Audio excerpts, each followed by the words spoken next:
एकनाथ शिंदे के तेवर कम होने का नाम नहीं ले रहे। कहा जा रहा है कि अमित शाह के बुलावे पर भी शिंदे दिल्ली नहीं पहुंचे, जबकि अजित पवार ने दिल्ली जाकर हाजिरी लगा दी।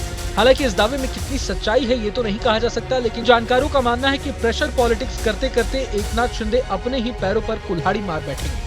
अब वो कैसे ये भी जान लेते हैं, मगर सबसे पहले आपको बता दें कि महायुति में मंत्री पद को लेकर खींचतान के बीच गृह मंत्री शाह ने तमाम नवनिर्वाचित विधायकों का रिपोर्ट कार्ड मांगा है। कहा जा रहा है कि बीजेपी के केंद्रीय नेतृत्व ने मंत्री पद के लिए शर्तों की घोषणा कर दी है। अब इन शर्तों पर खरा उतरने वाले विधायकों को ही मंत्री पद मिलेगा। खास बात यह है कि एकनाथ शिंदे की कैबिनेट में मंत्री रहते हुए भी उस शख्स के कामकाज की समीक्षा की जाएगी। मतलब बीजेपी ने तो ये साफ कर दिया है कि अब मंत्रालय का बंटवारा परफॉर्मेंस के आधार पर ही होगा। अब कुछ लोगों का कहना है कि अमित शाह ने जो रिपोर्ट कार्ड मांगी है महाराष्ट्र को लेकर, उसी सिलसिले में दिल्ली में एक बड़ी बैठक हो रही है, लेकिन इस मीटिंग से एकनाथ शिंदे नदारद हैं, जबकि अजित पवार ने दिल्ली दरबार में अपनी हाजिरी लगा दी है। तो सवाल ये उठता है कि आखिर शिंदे के मन में अब क्या चल रहा है जो वो शाह के बुलावे पर भी दिल्ली नहीं गए।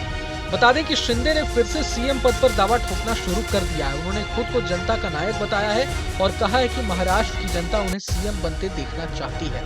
शिंदे ने कहा है कि उन्होंने एक आम आदमी की तरह काम किया है, इसलिए हर आम आदमी को लगता है कि उन्हें फिर से सत्ता में आना चाहिए। हालांकि शिंदे ने यह भी दोहराया कि उनकी पार्टी पीएम मोदी और गृह मंत्री शाह के फैसले का समर्थन करेगी। लेकिन सवाल ये कि जब 5 दिसंबर को शाम 5 बजे महाराष्ट्र के सीएम का शपथ ग्रहण होना तय है और बीजेपी ने सीएम फेस फाइनल करने के लिए पर्यवेक्षक भी तय कर दिए हैं, तो फिर शिंदे ये दबाव की राजनीति क्यों कर रहे हैं? हालांकि इस सवाल का जवाब तो वे खुद बेहतर दे पाएंगे, लेकिन दूसरी तरफ बीजेपी ने शिंदे की प्रेशर पॉलिटिक्स की काट भी ढूंढ निकाली है।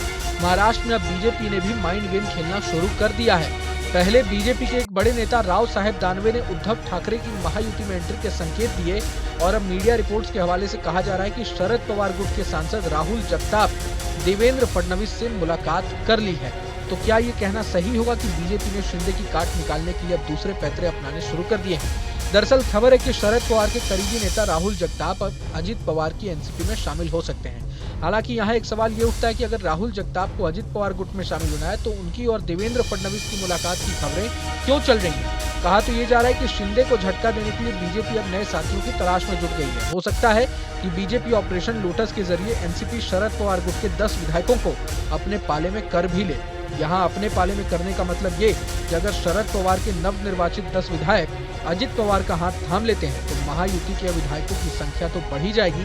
साथ ही साथ जानकारों का मानना है कि महाराष्ट्र की राजनीति से शरद पवार की पार्टी का नामो निशान भी मिट जाएगा। पूरे मसले को लेकर आप क्या सोचते हैं हमें कमेंट बॉक्स में जरूर बताएं। अगर आपको ये वीडियो पसंद आए तो लाइक करें और चैनल को सब्सक्राइब करें। वहीं तमाम बड़ी खबरों के लिए देखते रहें न्यूज नेशन। न्यूज नेशन अब व्हाट्सएप पर खबरों की ताजा अपडेट के लिए न्यूज नेशन के इस क्यूआर कोड को स्कैन करें।